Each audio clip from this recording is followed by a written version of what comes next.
All right, welcome back. We just have a couple more slides of these review problems that we'll be able to get through. We're only going to be able to do 24 of this one, but I couldn't do a screenshot without 25 and 26 getting caught in there. We're not going to cover angular momentum or potential energy yet, but everything in its time. So two satellites of masses M1 and M2 orbit a planet of mass M in circular orbits. The satellites travel in opposite directions with speeds v1 and v2 as shown in the figure above. Their orbital radii are R1 and R2 respectively. Assume that big M is much greater than M2 and M2 is greater than M1, which that really doesn't matter. But this is so we don't have to worry about center of mass, right? So we're going to say that, okay, they're going to rotate around the center of this because it's so much more massive, like a space station around the Earth. What is the ratio of their speeds? Okay, so we're going to look at M1 and M2. And I'm going to say that for M1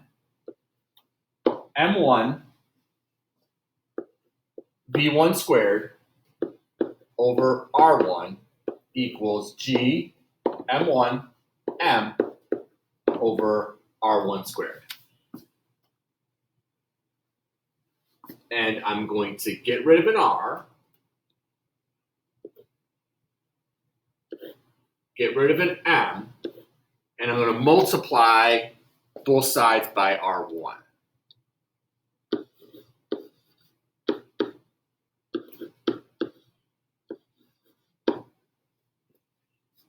For M2, I'm going to say M2 V2 squared over R2 equals G M2 M over R2 squared. Again, I'm going to cancel out an R and a little m. And multiply both sides by R2.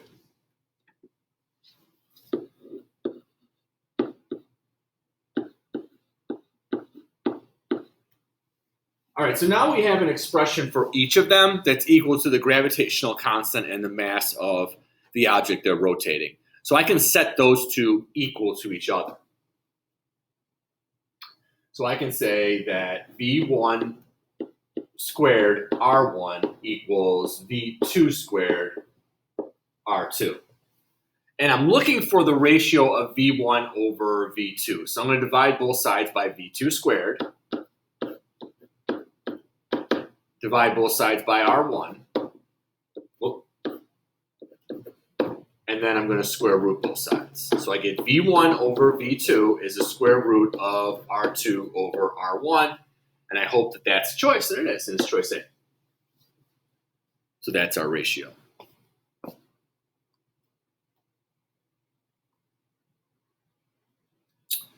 Two spheres of uniform density are located at distance L apart as shown in the figure above. The left sphere has a mass of M1. The right sphere has a mass of M2. The center of mass of the two spheres is labeled at point P, which the following is a correct expression for the distance from point P to the center of the left sphere. So I want this distance. Okay, so I'm going to make this 0, and I'm going to solve for the center of mass. And so I'm going to say that the center of mass is going to be equal to M1 times 0 plus M2 times L over M1 plus M2. And that's going to give us our distance from 0 to P, which is just going to be M2 times L over M1 plus M2, which gives us our choice D.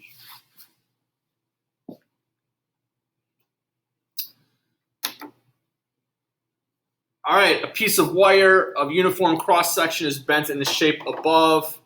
What are the coordinates of x, y of the center of mass? Let me resize this so we can actually see it on the slide, right? That'd be helpful.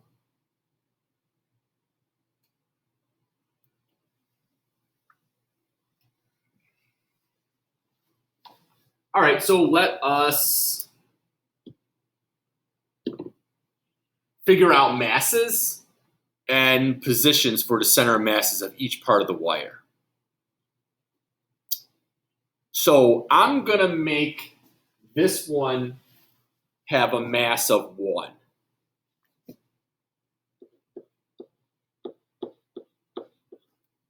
And I'm going to say that its center of mass is right there. And I'm going to call that point 1.5, 2. I'm going to make this one have a mass of 2 because it's twice as long, and they're saying that it's uniform cross-section, so I can assume that uniform density and then uniform mass. And I'm going to say this one has a location of 2, 1 of its center of mass. So I can balance it at that point. Third one, mass of 2, and I'm going to say its center of mass is there. That would be 1, 0. And then the final one, the center of mass would be there, and I would say that it has 0, 1, and its mass is 2. All right, so let's add these up. So I need to do individual. I need to do X, and then I need to do Y. So I'm going to try to save. I can't save myself any time. I was hoping that one of these had all different choices, but they don't. So I'm going to have to, unless I get 6/7 for X to start with, I'm going to have to do Y as well. All right, so X center of mass. So M1 is 1. Its X value is 1.5. Mass 2, its X value is 2, its mass is 2. 3, its mass is 2, its X value is 1. 4, its mass is 2, its X value is 0. And then this is going to be over all the masses.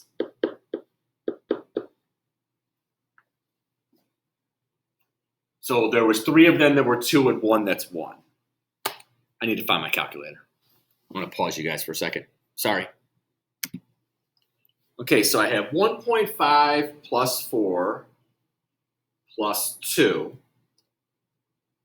is 7.5 on the top of my fraction.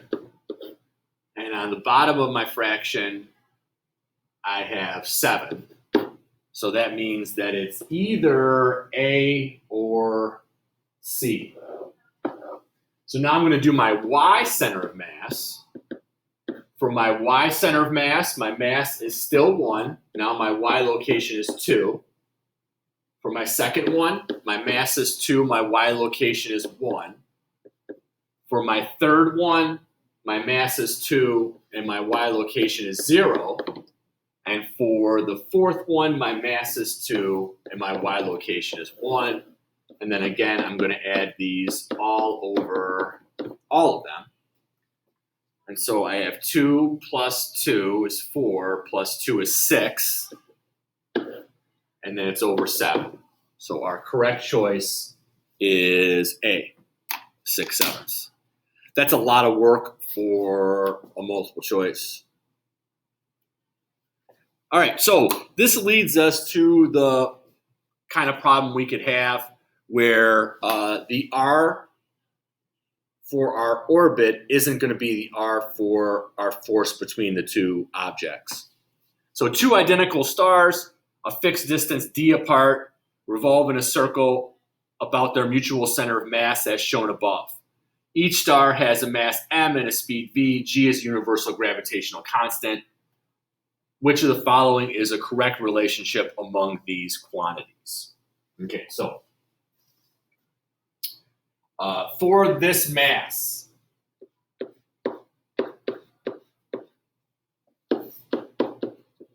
F net is equal to mv squared over r.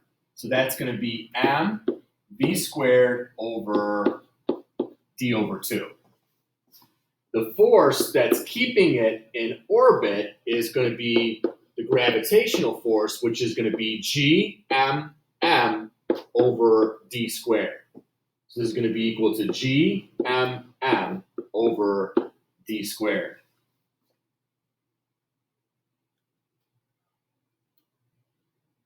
and I need to simplify. So the first thing is one of the m's goes away. And I'm going to get v squared by itself. So I'm going to multiply by multiply by d. So I'm going to have dgm over d squared. And then I have a 1/2 down here. So that's the same as having a 2 up here. So I'm going to divide by 2 over 2d. And so I'm going to cancel out a d. I'll change colors again to not confuse. And I end up with big G, big M over 2d is equal to v squared, which is this. Yeah, because having 1 divided by 1/2 is the same as multiplying by 2.